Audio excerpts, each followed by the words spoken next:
Pembekalan wisudawan akan disampaikan oleh Dr. of Engineering Insinyur Fauzi Fahimuddin MSc. Kepada yang terhormat, kami silakan.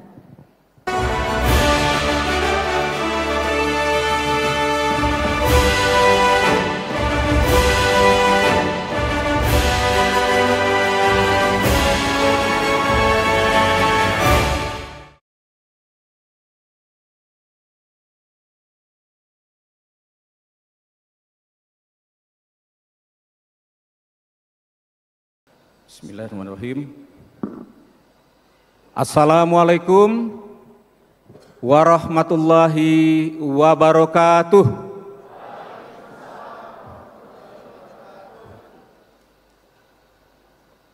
Ada yang membantu Asrot ya? Nah, ya baik.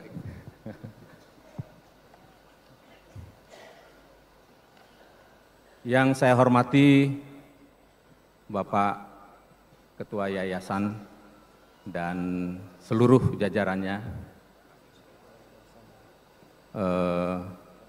mungkin di slide berikutnya ya, Bapak Direktur Politeknik LP3I dan seluruh jajarannya,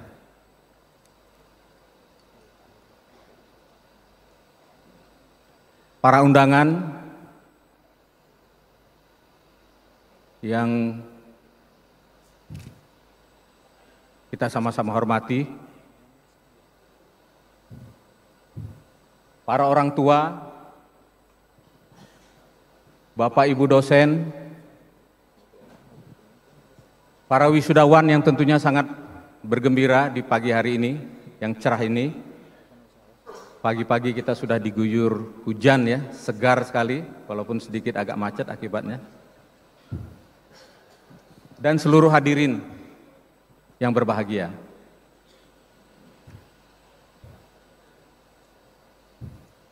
Izin saya pegang mic-nya ya. Karena kalau saya melihat ke sini tertutup, mau ke depan terlalu kecil. Ya. Jadi izin saya menyesuaikan.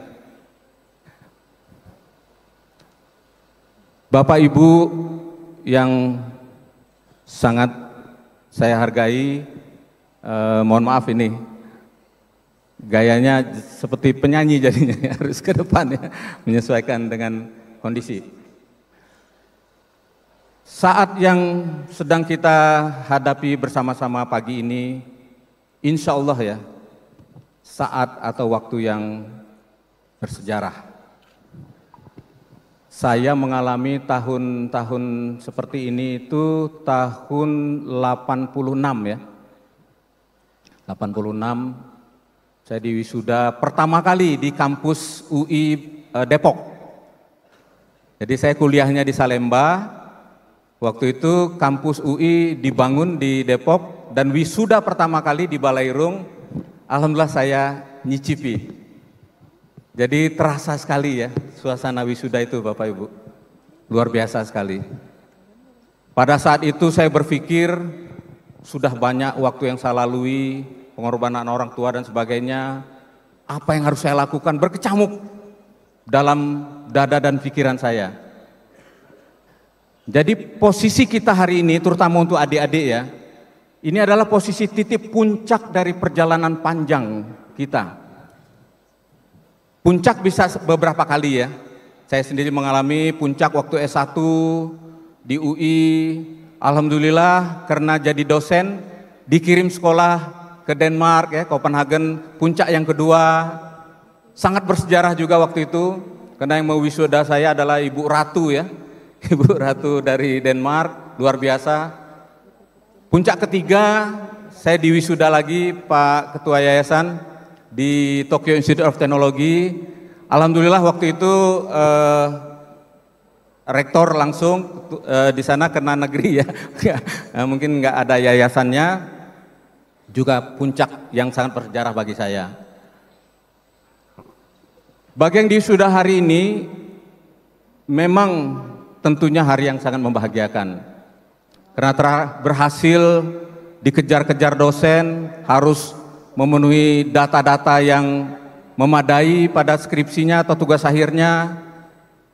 Ada yang juga sambil bekerja dan sebagainya, sehingga waktu itu sangat berat sekali ya. Dan sekarang sudah sampai pada titik wisuda ya. Para orang tua tentunya juga sudah lumayan lega ya, Bapak Ibu ya. Anak saya sudah diwisuda, sudah lulus, dengan harapan tentunya mereka bisa lebih mandiri, menatap masa depan dengan rasa percaya diri yang tinggi. Nah, tetapi Bapak Ibu, adik-adik sekalian, ternyata saya juga mengalami seolah-olah saya sudah selesai perjalanan saya. Saya sudah mencapai apa yang saya harapkan. Saya waktu masuk kuliah, orang tua nggak punya duit. Saya tapi pengen sekali kuliah. Hanya ayah saya pinjam uang. Macam-macam liku-likunya.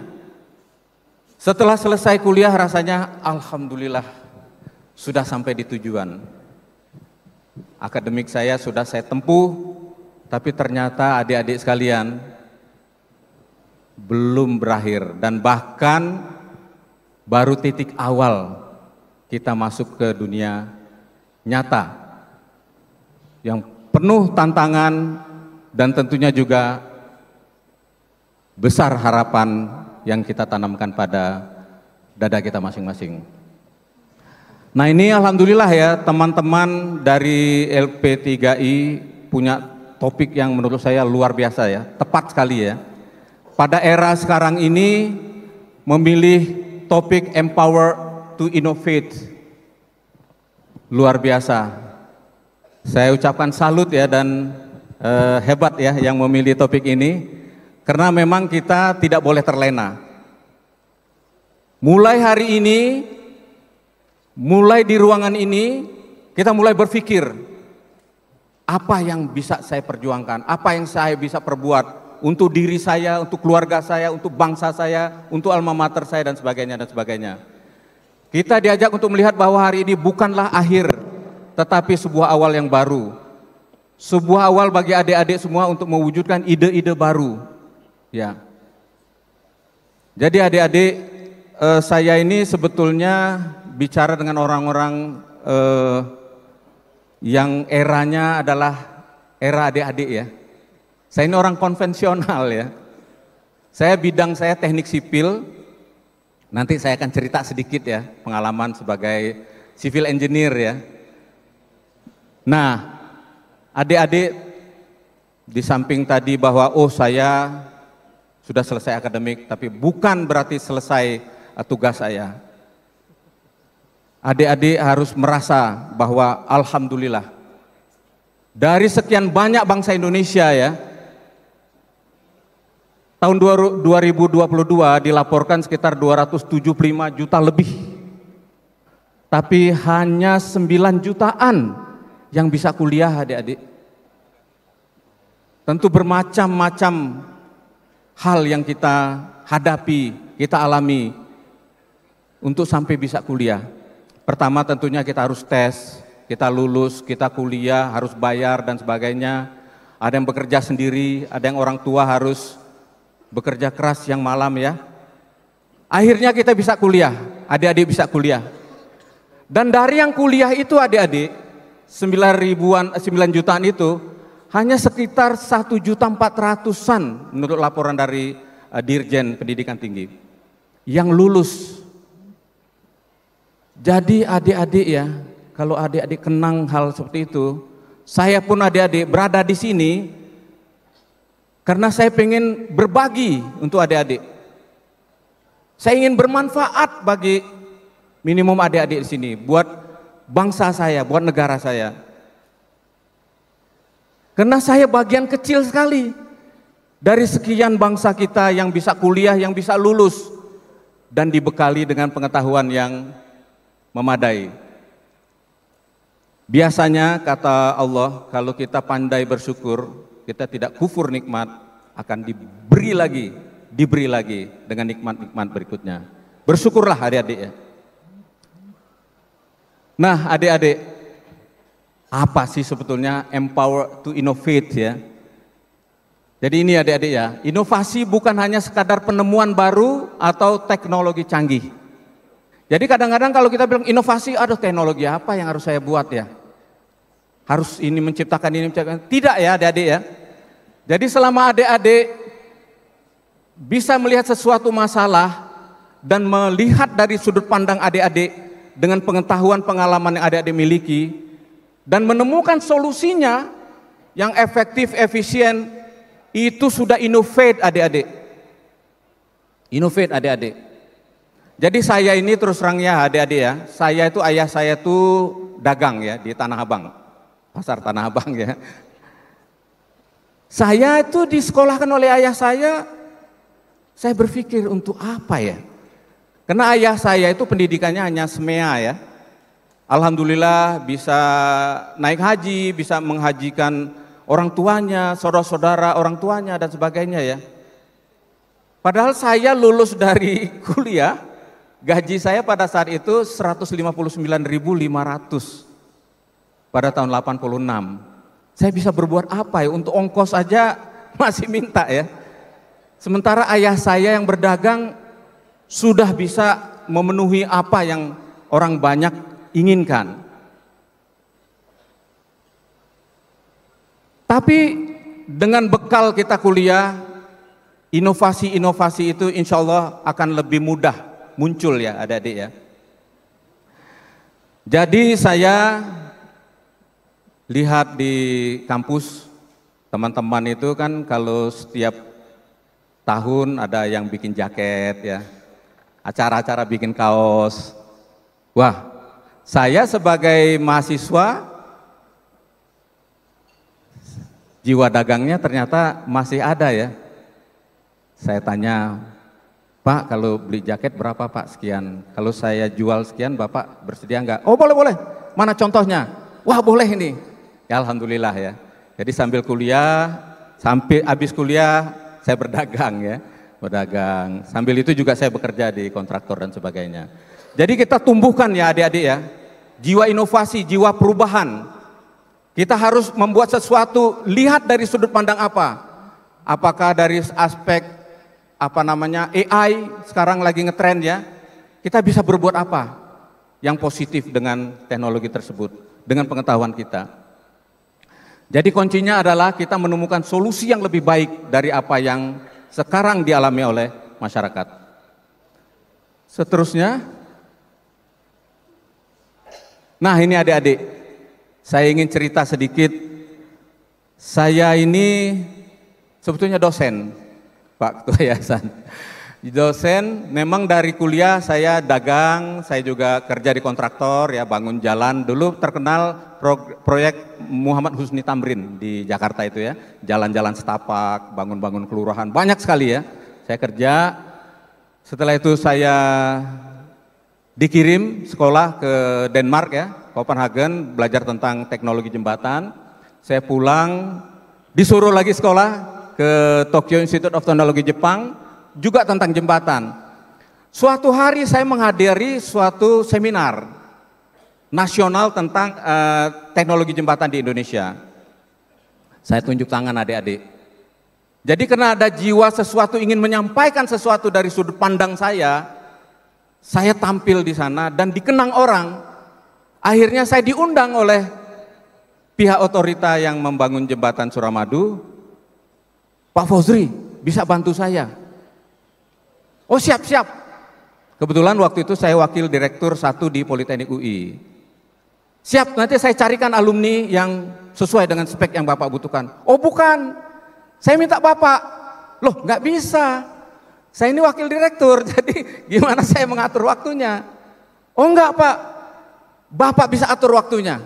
Yang penting Bapak bisa mengarahkan kami, bisa memberi petunjuk-petunjuk pada kami, sehingga kami bisa menyelesaikan jembatan Suramadu ini tepat waktu. Karena waktu itu Pak Presiden kita, Pak SBY, ingin sekali ini selesai pada masa kepemimpinan beliau.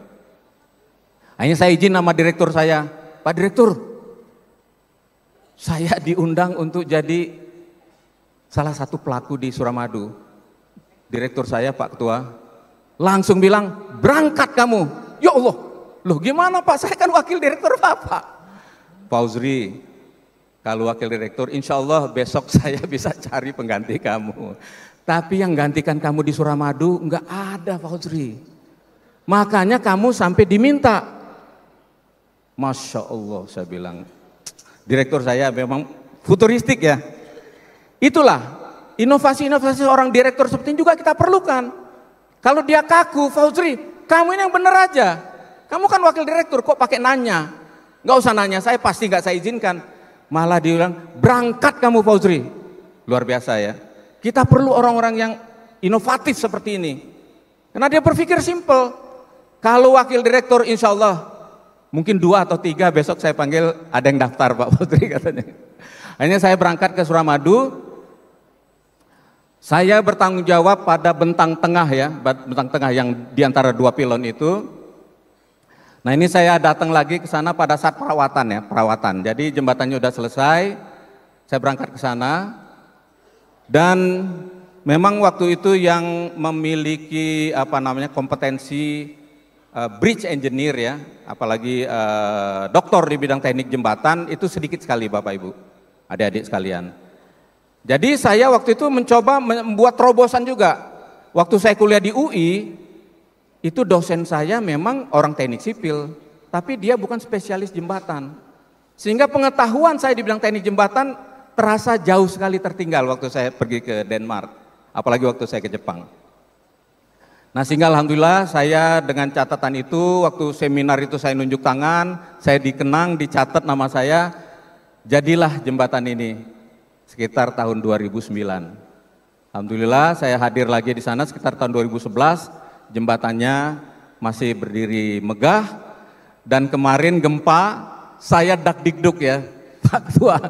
Saya pikir waduh jembatan saya gimana ini, kencang sekali. Alhamdulillah Pak Ketua, kebahagiaan seorang engineer, desainnya masih berdiri kokoh, kena gempa besar seperti itu, luar biasa. Alhamdulillah rabbil alamin. Akhirnya saya bisa tidur nyenyak. Nah kemudian adik-adik saya mau berbagi sedikit lagi pengalaman. Nah ini Pak Ketua, ini mungkin Pak Ketua pernah lewat sebagai orang Tasik ya. Terowongan Nagrek Pak Ketua.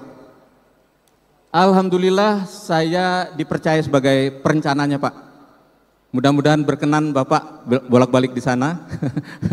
Walaupun saya dengar juga sekarang banyak yang jualan di sana, banyak selfie-selfie ya. Jadi proyek ini adalah proyek yang luar biasa. Saya waktu itu tergabung di suatu perusahaan engineering Katahira, namanya perusahaan Jepang. Proyek ini desainnya itu, perancangannya itu disupport oleh JICA Jepang. Sehingga yang mengerjakan harus perusahaan Jepang. Nah waktu itu saya bekerja di perusahaan Jepang Katahira. Saya diminta untuk mendesain. Waduh, saya bilang gimana?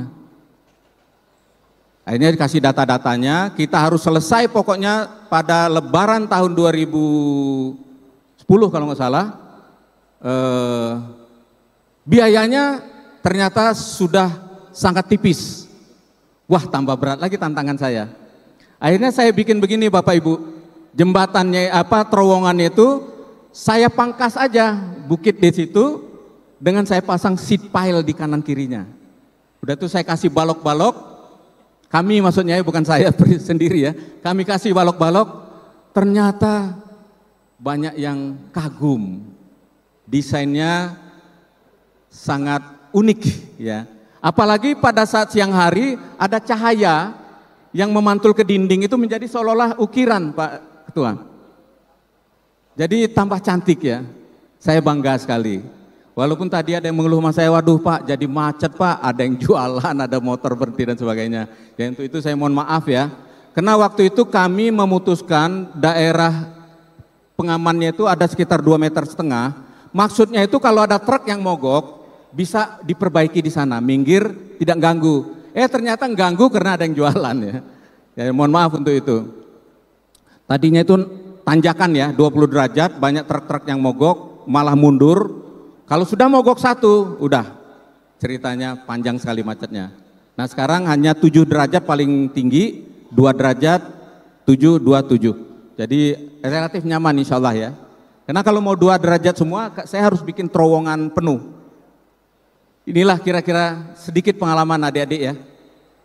Kemudian, nah adik-adik sekalian, kita memang harus sering-sering membuka-buka sejarah. Ternyata saya ini di keluarga saya, di kampus saya, sama teman-teman saya dianggap hebat. Fauzri, Suramadu kamu yang bangun ya ternyata ya. Ya alhamdulillah, hebat kamu. Wah, ya sementara waktu itu ya sempat juga ya rasa bangga gitu ya. Udah itu nagrek juga unik banget katanya gitu kan. Tapi setelah saya pelajari, saya itu nggak ada apa-apanya adik-adik. Nggak ada apa-apanya. Kita bisa pegang mic ini, bisa ngomong ya, bisa terang seperti ini. Ternyata ada orang yang dulu ulet sekali kerjanya. Kesungguhannya luar biasa. Tidak putus asa, tidak menyerah dengan tantangan-tantangan dan hambatan. Itulah yang kita kenal namanya Thomas Edison. Coba bayangkan ya, pada tahun 1800-an dia lahir, di abad ke-19, sudah berpikir tentang penerangan kita di abad 21 ini. Luar biasa ya, luar biasa. Ini baru luar biasa. Jadi kalau seperti saya, nggak ada apa-apanya adik-adik. Nggak ada apa-apanya. Jadi jangan dicontoh saya, contohlah orang-orang seperti Thomas Edison ini. Dia ini punya 1000 paten adik-adik.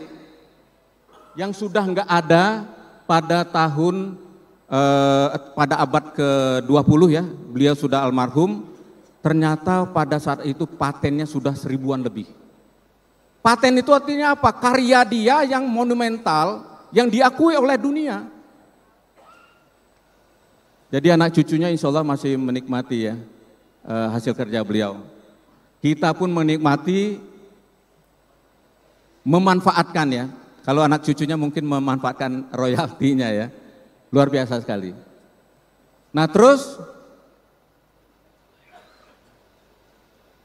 beliau ini juga ternyata menghasilkan alat perekam suara. Nah mungkin apa yang saya sampaikan sekarang ini ada yang merekam melalui HP-nya, melalui alat-alat rekam yang lainnya. Ternyata sejarah rekam-merekam ini sudah dimulai oleh Thomas Edison pada abad ke-19 adik-adik. Sekarang kita bisa mendengarkan lagu-lagu zaman dulu ya, masih enak didengar. Itu adalah rekaman-rekaman hasil karya Thomas Edison. Coba dek, kita sekarang teknologi udah luar biasa, nikmat, nyaman menggunakannya ya. Kira-kira apa yang bisa kita persembahkan ya, buat diri kita, buat keluarga, nusa, bangsa, dan agama kita. Mestinya ya, lebih lagi dari yang dibuat oleh Thomas Edison. Tapi adik-adik, ternyata Thomas Edison di halaman berikutnya tidak mulus aja, ya. Banyak sekali hambatan yang beliau hadapi. Gagal, coba lagi, gagal, coba lagi, gagal, coba lagi. Kalau 10.000 kali kegagalan saya, itu bukan kegagalan katanya. Saya menemukan sesuatu yang membuat tidak berhasil. Jadi adik-adik, kalau misalnya kita usaha nih ya, usaha katakanlah jualan kaos. Waduh, ternyata kurang lancar. Kita belajar, kenapa kurang lancar? Oh ternyata desainnya kalah sama orang lain. Oh berarti saya kalau begini, ini adalah catatan yang saya temukan sebagai catatan kegagalan yang tidak boleh saya ulangi. Oh ternyata harganya tidak bersaing. Banyak sekali. Jadi kata Edison, 10.000 kali yang dianggap orang kegagalan bagi saya adalah keberhasilan menemukan apa yang membuat saya gagal. Jadi dia perbaiki lagi. Ya. Jadi inilah contoh ketekunan ya. Semangat inovasi, dia pengen mengubah lagi. Ini adik-adik. Insya Allah yang bisa menjamin kita bisa hidup nyaman, bisa sejahtera, bisa bermanfaat bagi umat lainnya. Nah, kemudian ada contoh lagi, ini yang namanya Tesla ya. Tesla ini sedikit lebih muda dari Thomas Edison. Jadi kalau kita sudah bisa sekarang masang listrik mengalir ya, dari sumber tenaga listrik, air kah, dari apakah, sampai ke rumah-rumah kita, sampai ke gedung kita ini, itu jasa seorang Tesla, ya, yang juga lahir di abad ke-19. Kita sekarang udah ke-21 ya, 19 sudah lewat, 20 sudah lewat, 100 tahun, kita sekarang di abad ke-21, sudah hampir seperempat abad. Tadi Bapak Ketua menyampaikan, adik-adik inilah yang akan memimpin bangsa kita di tahun 2045 nanti, pada umur sekitar 40-an ya. Lebih tua sebetulnya daripada Edison ya, dan Tesla. Tesla itu masih muda sekali sudah bisa menggemparkan dunia ya. Saya yakin adik-adik, kalau tekadnya tidak kalah dengan mereka, saya yakin juga karyanya insya Allah tidak akan kalah. Jadi kalau kita bisa mendengar aliran listrik ya, trafo ya, trafo itu untuk mengatur supaya tegangannya stabil ya di rumah kita atau di kantor kita, itu adalah karyanya Tesla. Ini perlu adik-adik ulang lagi, lihat lagi ya. Ternyata di abad 19 orang sudah segitu jauh berpikirnya. Kita yang abad 21 ini insya Allah abad-abad berikutnya masih bisa menikmati karya-karya mereka. Tesla juga sering mengalami kesulitan adik-adik. Diejek orang.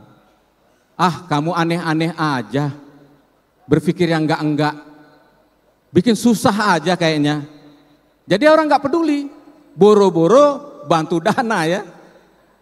Tapi dia enggak putus asa. Dia teruskan perjuangannya.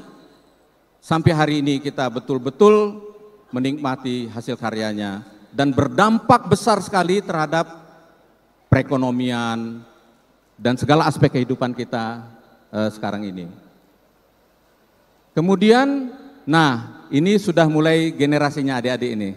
Udah mulai memanfaatkan, saya yakin banyak yang pakai iPhone ya kan. Pakai laptop-laptop dari keluaran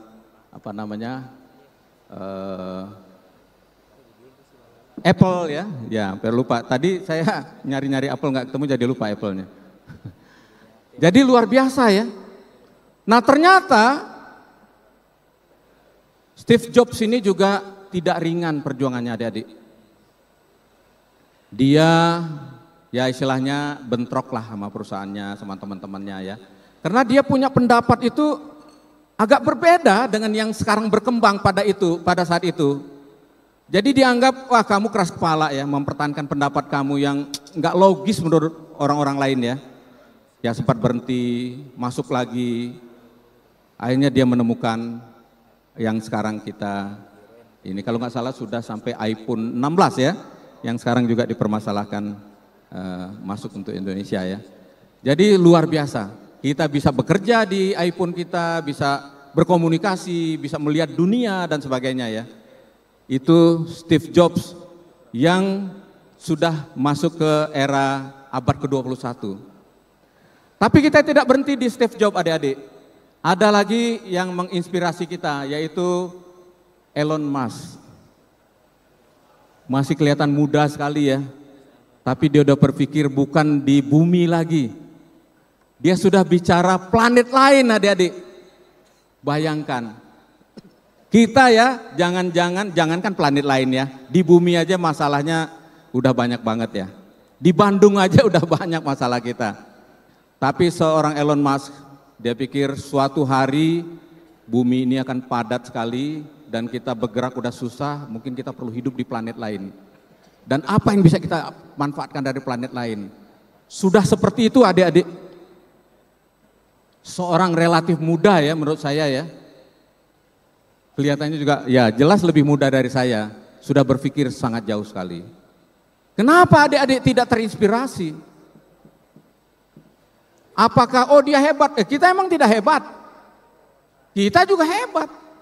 Ya, tentu kita harus berbagi-bagi, jangan semua pengen membuat pesawat ulang-alik ya. Kita bisa mengerjakan yang lain. yang barangkali tidak kelihatan oleh Elon Musk, tapi sangat bermanfaat bagi kehidupan orang banyak. Jadi inovatif ya. Jadi jangan kita berhenti, apa yang bisa kita lakukan, lakukan ya. Lahirlah orang-orang seperti ini dan luar biasa. Ya.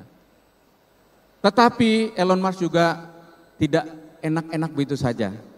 Banyak tantangan yang dihadapi. Banyak yang tidak mendukung, mencemooh, menghambat dan sebagainya. Tapi dia tetap semangat, jalan terus, dan sekarang kita bisa lihat gagasan-gagasannya dan apa yang sudah dilakukannya menggemparkan dunia. Terus, nah ini mungkin kita termasuk orang-orang yang menggunakan jasanya ya. Saya tadi subuh dari rumah sudah naik Gojek ya. Saya tinggal panggil sambil saya sarapan, Gojeknya datang, wah luar biasa. Nyaman sekali ya, nikmat sekali. Saya nggak usah capek-capek cari parkiran segala macam, mobil datang ke rumah saya diantar ke stasiun Wus di Halim, Masya Allah.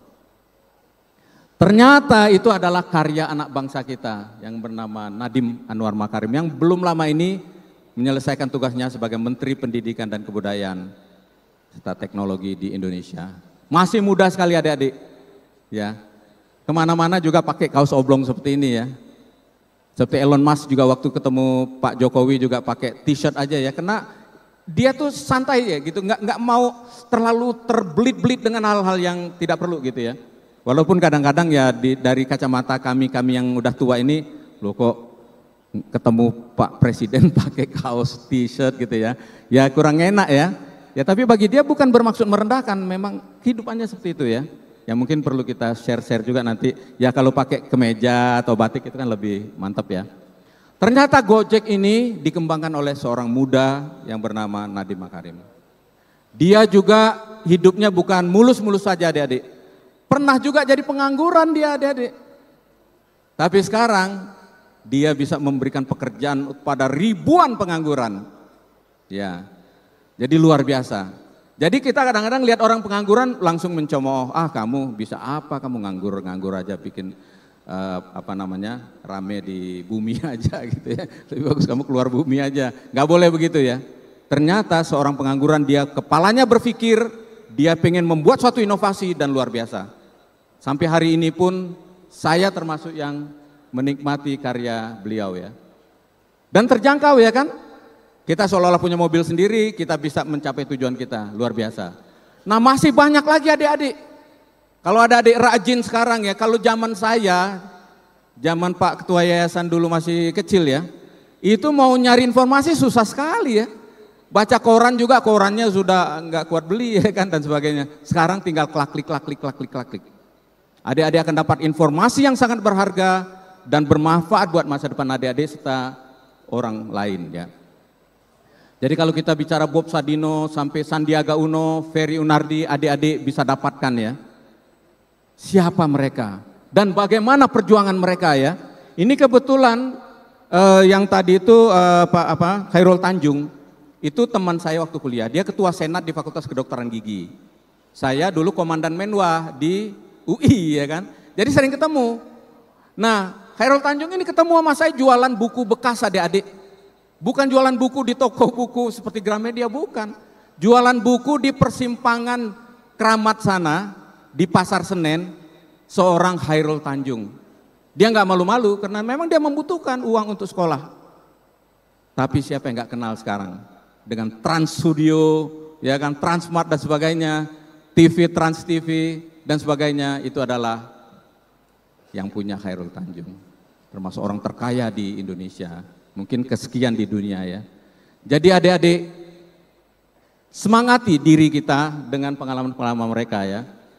Ya, Sandiaga Uno kita udah kenal semua ya. Terakhir beliau jadi Menteri Pariwisata. Ferry Unardi juga adik-adik lebih kenal dari saya, ya kan? Saya ini kan era lama ya.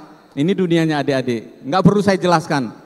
Lahirnya tahun 88 ya, masih muda banget ya. Nah adik-adik sekalian, ternyata anak muda Indonesia yang telah sukses di bidang yang berbeda banyak sekali, ya, banyak sekali. Masa nggak kita manfaatkan sih pengalaman mereka? Iya kan? Kalau bisa apa yang mereka alami tidak usah kita alami. dia jungkir balik, naik gunung, turun gunung, masuk lubang, keluar lubang.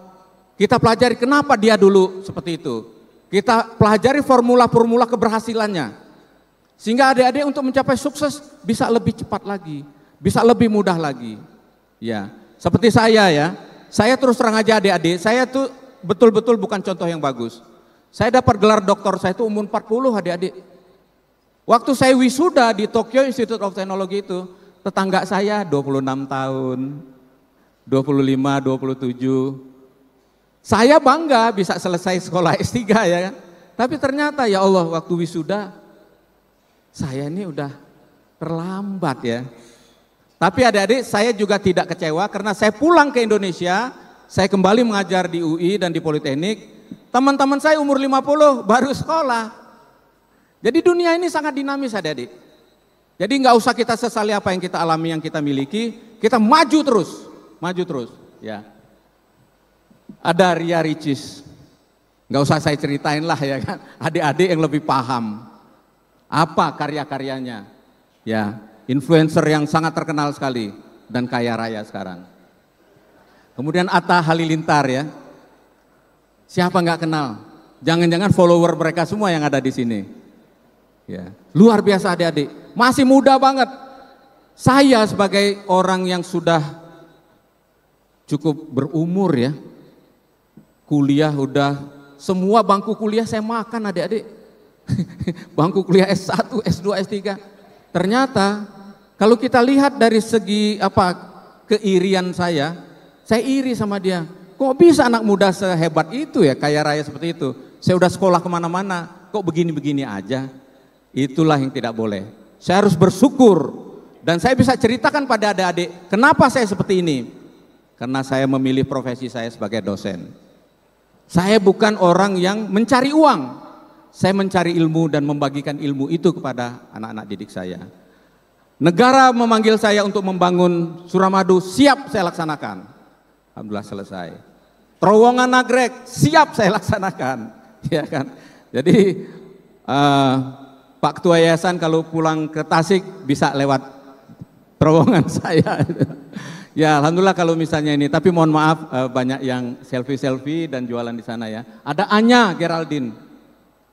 Luar biasa adik-adik ya. Kenapa mereka bisa begitu? Masa kita nggak bisa? Ya kan? Kemudian ada siapa lagi? Nah masih banyak lagi ya contoh-contoh yang inspiratif. Nah adik-adik ini perlu kita camkan catatan ini. Kisah-kisah mereka adalah bukti nyata ya. Bukan teori, bukan impian. Nyata adik-adik. Kita bisa lihat, kita bisa dengar. Kita bisa rasakan karya-karya mereka. Nyata. Potensi anak muda di era digital ini luar biasa. Luar biasa. Tinggal adik-adik sekarang ya. Cukup puas dengan gini, aku sudah wisuda, aku beda sekarang dengan masyarakat lain.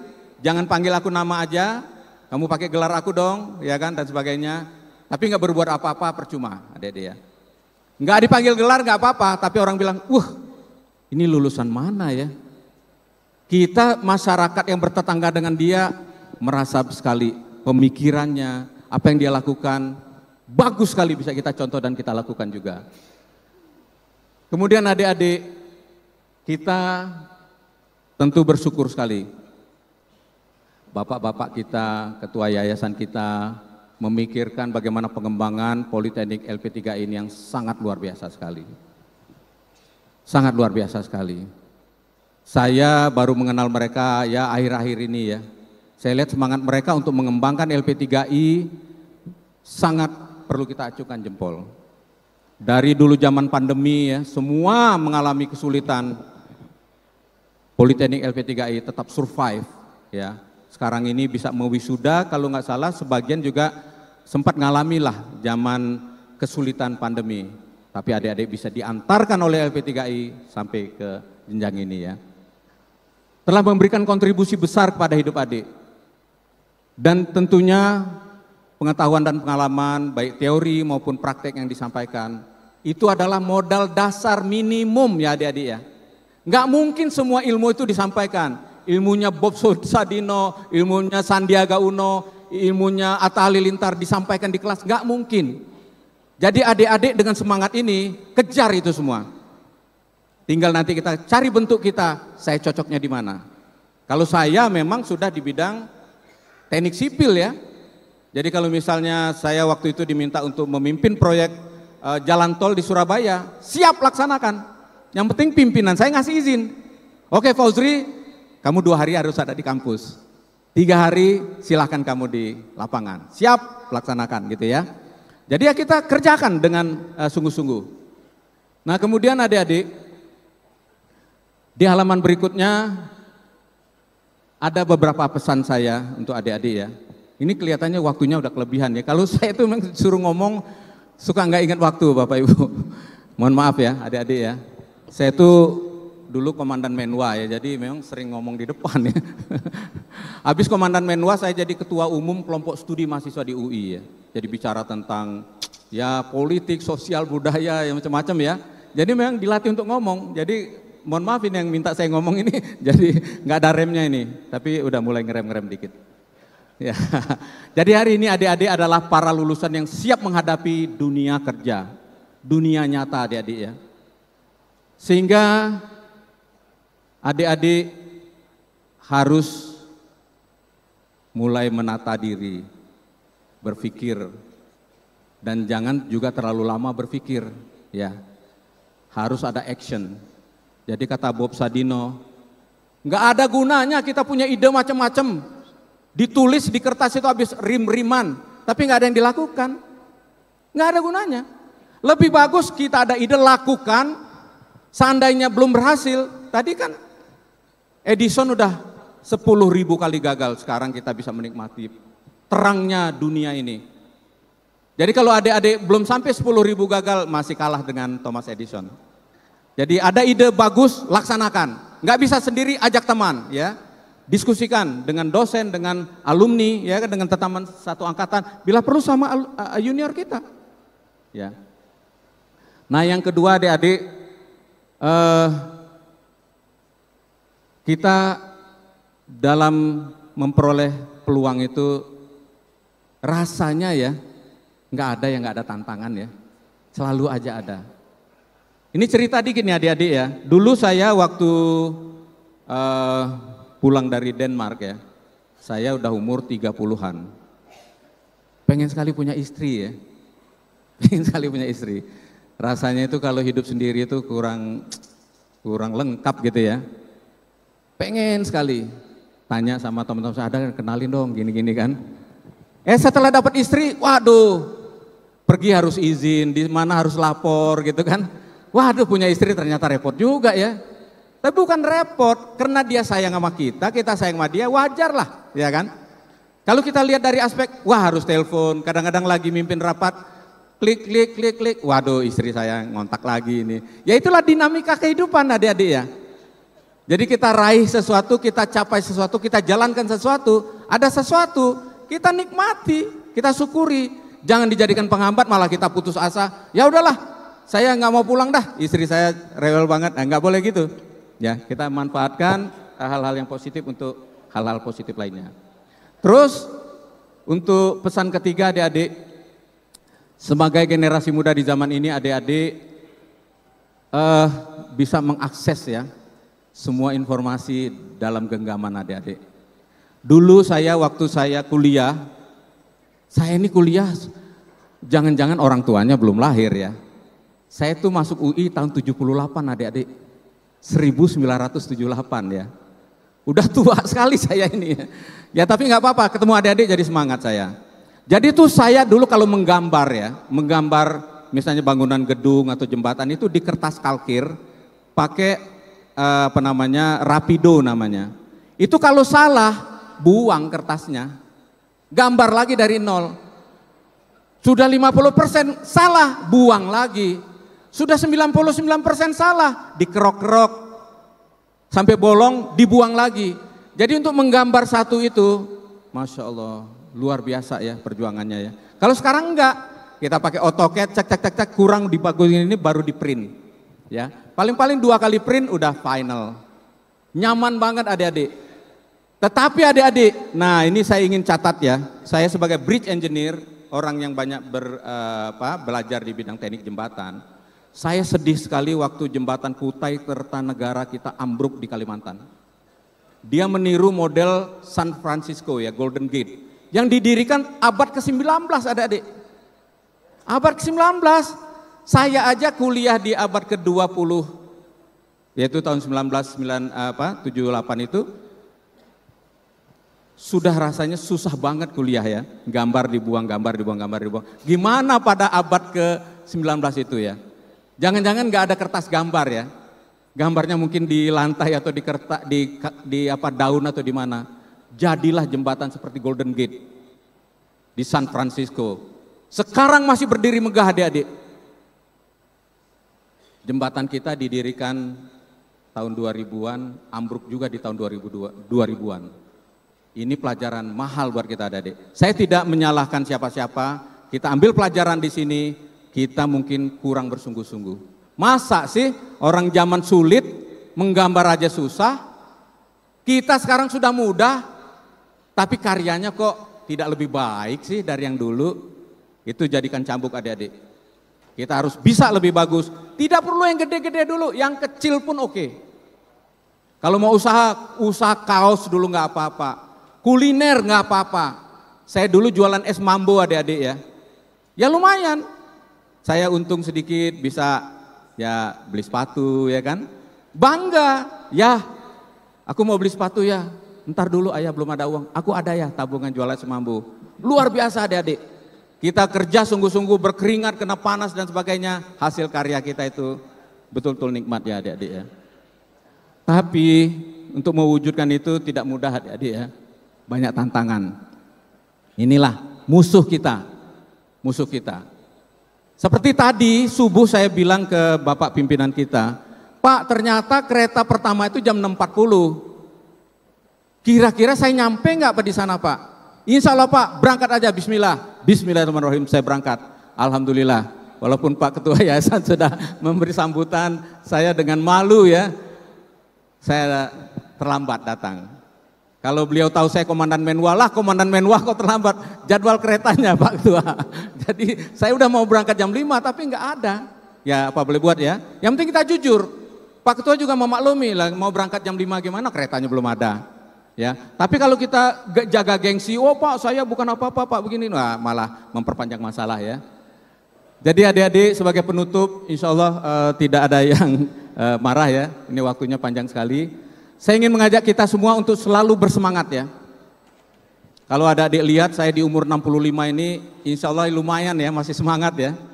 Semangat bangun subuh tadi ya kan, sholat, sarapan, berangkat ya kan, sampai di sini saya masih dengan semangat cerita dengan Pak sopir, dengan yang jemput saya. Semangat terus adik-adik ya, semangat terus. Nah kedua, jangan pernah berhenti bermimpi. Jadi saya mau apa, itu bangun adik-adik. Tapi jangan mimpi terus. Ya kalau mimpi terus keburu siang, keburu malam lagi. Ya, mimpi, waduh, saya kayaknya kalau bikin usaha ini jalan nih kayaknya. Bismillah, saya laksanakan, ya kan? Tanya dengan dosen, Pak kalau ini kira-kira gimana? Wah itu bagus tuh, tapi jangan lupa ya, dikit-dikit dulu. Ya gitu kan, kita cari pasar dulu. Perlu ya, komunikasi, manfaatkan dosennya, manfaatkan alma maternya, manfaatkan seniornya ya, tetangganya, apalagi ketua yayasan kita pebisnis ulung di negeri kita ini ya. Jangan malu-maluin dong, alumni LP3UI nggak bisa bisnis, waduh, jangan pakai nyebut-nyebut nama alumni LP3I ya. Jadi kita terus bermimpi, maksudnya membangun impian-impian ya. Impian itu bukan berarti ngorok gitu mimpi, bukan ya. Kemudian tentunya selamat kepada wisudawan dan juga Politeknik LP3I. Menurut saya ini suatu rahmat ya dari Allah Subhanahu wa taala. Saya sendiri kebetulan cukup sering sekarang diminta memikirkan, mengembangkan sesuatu lah di Kementerian Pendidikan dan Kebudayaan. Sekarang diganti Kemenristek, Kemendikdas ya dan sebagainya ya. Ternyata banyak sekali perguruan tinggi yang tidak bisa melanjutkan adik-adik. Ini tentu bukan hal yang mudah bagi teman-teman kita di yayasan, sebagai pengurus ya, direktur dan sebagainya. Untuk membuat kita sampai hari ini masih bisa wisuda di tempat yang megah ini, itu adalah perjuangan yang sangat berat sekali. Tapi adik-adik, saya ini pernah jadi dekan ya, 2 periode. Saya panggil para alumni, mas-mas, mbak-mbak, coba ketemu saya, perangkatan ya, jurusan arsitek ketemu saya, mesin ketemu saya dan sebagainya. Waduh Pak, saya ini seumur-umur saya baru sekali ini kami diundang masuk ke ruang dekan. Loh kenapa? Waduh, dekannya angker sekali Pak. Ketemu di jalannya ditegur, siang Pak. Huh, waduh, jadi boro-boro masuk ruangan. Sekarang Pak, kami bersyukur sekali Pak, Bapak ngundang kami sini. Apa yang bisa saya lakukan Pak, katanya. Saya bilang, Mas, jangan tanya apa, banyak banget yang bisa dilakukan oleh alumni terhadap alma maternya. Saya ini dekan, saya bilang, paling lama 8 tahun saya sudah jadi mantan dekan. Tapi adik-adik, 50 tahun lagi saya ketemu, adik-adik akan bilang saya alumni Politeknik LP3I. 70 tahun lagi ketemu, saya alumni Politeknik LP3I. Nggak bisa lepas adik-adik, senang nggak senang, suka nggak suka, ikhlas nggak ikhlas, adik-adik adalah alumni LP3I. Ikut berpikir, ikut mengembangkan ya, ikut. Nah memang saya bilang waktu itu, ya kalau ada yang enak-enak diajak juga dong saya, ya kan, ya kita take and give lah, ya kan. Jadi kita masukkan pikiran kita, memajukan alma mater kita. Salah satu contoh ya, salah satu contoh ini buat bapak-bapak yang ngurusin LP3I juga. Saya bilang sama mereka, bapak-bapak, mas-mas, mbak-mbak, kamu kan punya perusahaan, artinya bekerja di perusahaan. Pengen nggak sih adik-adiknya langsung kerja? Iya dong bang, katanya. Manggil mas ya di sana, kalau nggak bang. Gimana apa yang harus kami lakukan? Kamu panggil salah 1, salah 2, salah 3 junior kamu kerja di tempat saya. Tapi saya hanya minta kamu kerja 3 bulan aja. Oh gimana ngelamarnya? Udah kamu terima, nanti saya kasih surat bahwa kamu bekerja di perusahaan ini, ya kan? Tapi kamu kalau tidak bisa kerja saya jewer. Akhirnya senior-seniornya ini panggil 3 orang, ada yang 2 orang, ada yang 1 orang. Kamu duduk di sini dari jam segini sampai jam segini, ikutin instruksi saya. Saya kasih ongkos dari kantong dia sendiri. Diajarin ya, waktu itu kalau di teknik sipil itu diajarin gambar, AutoCAD dan sebagainya. Ternyata 3 bulan adik-adik, jago anak ini. Yang gambar AutoCAD, yang menghitung anggaran biaya, jago. 3 bulan hanya itu doang yang dipikirin. Ya kan? Ya ongkos dikasih, pulang dikasih, makan dikasih, ya ala kadar lah ya kan.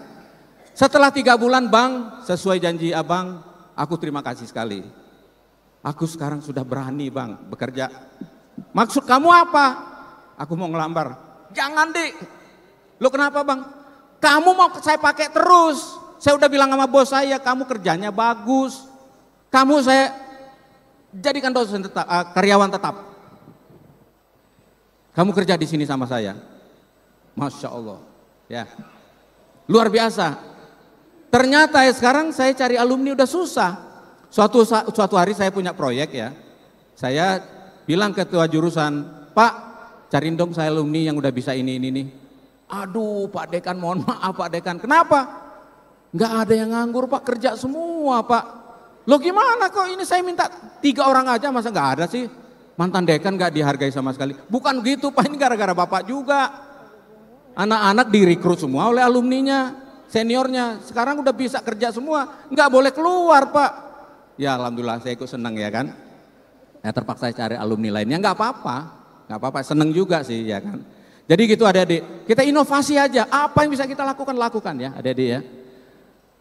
Jadi jangan pernah lupa kepada Yang Maha Kuasa adik-adik ya. Dan terakhir, pada orang tua ya, jangan pernah menyombongkan diri. Suatu hari nanti mudah-mudahan adik-adik berhasil menjadi orang-orang hebat, kaya raya ya, bisa membantu banyak orang. Lebih kurangnya saya mohon maaf yang sedalam-dalamnya. Billahi taufiq wal hidayah. Wassalamualaikum warahmatullahi wabarakatuh.